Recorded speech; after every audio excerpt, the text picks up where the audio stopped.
Buonasera e ben ritrovati con il TG Flash di New Sicilia, di seguiti i titoli più importanti del pomeriggio.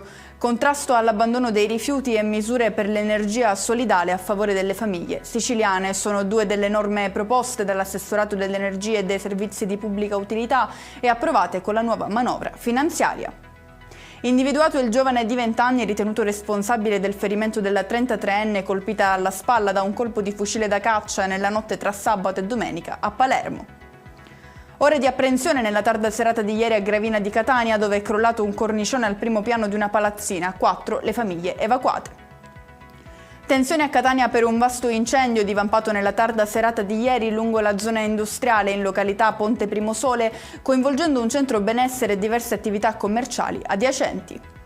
Chiudiamo con il meteo. Persiste il maltempo in Sicilia con rovesci che anche domani non faranno alcun passo indietro, diramata un'allerta gialla su tutta la regione. E con questo è tutto, prossimo appuntamento domani alle 13:30. Grazie per averci seguito, buon proseguimento di serata.